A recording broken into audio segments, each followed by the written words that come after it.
Belmont Stakes 150 Racing Festival, going to be a tremendous week of racing and a great day on Belmont Stakes. You've got 6 Grade 1s, 9 Grade Stakes total, and we'll take a look at the undercard races for the Belmont Stakes. Taking a look at the Jaipur Grade 2, 6 furlongs on the turf.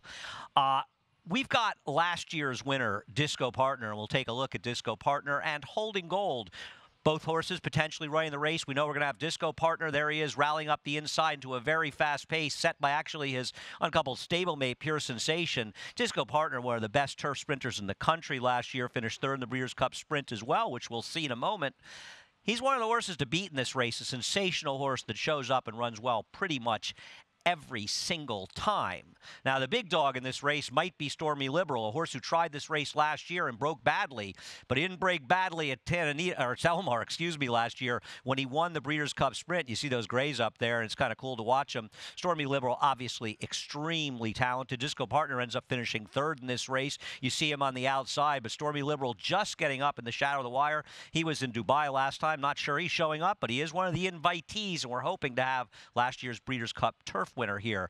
I don't know if this next horse is showing up, but he might be one of the most exciting turf sprinters that you've possibly never heard of him. Here he is running through the bog a couple of days ago at Pimlico when he won their Jim McKay Turf Sprint, and he is nominated to the Jaipur, and I think Imprimus, who is 4 for 4 and is winning one race in blowouts after another, and it's not an easy thing to do in turf sprints. He'd have to get 6 furlongs, he'd have to meet some tougher guns, but he's going to have to meet them eventually. Whether he runs or not in this race, Imprimus is one to keep your eyes on.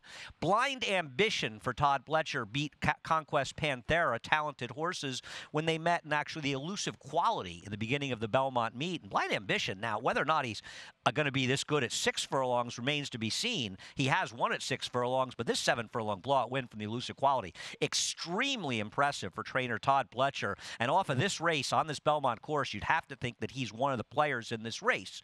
Other horses that could be running, how about Hoagie? Hoagie actually able to stretch out his speed and win the Canadian Turf at a mile at Gulfstream. But don't kid yourself. What he wants to do is sprint. His best races are sprinting on the turf, and he seems to be a new horse for trainer Mike Maker. Has had him before, reclaimed him last fall, won at Kentucky Downs with him, and he'd be a big player if he runs in this race. Other horses nominated, Conquest Tsunami that could be a player for here, Will Call for Brad Cox. Jaipur is always a terrific race. Let's be honest. The undercard races on Belmont Day, they're all good races. The Jaipur, one to watch on Belmont Stakes Day.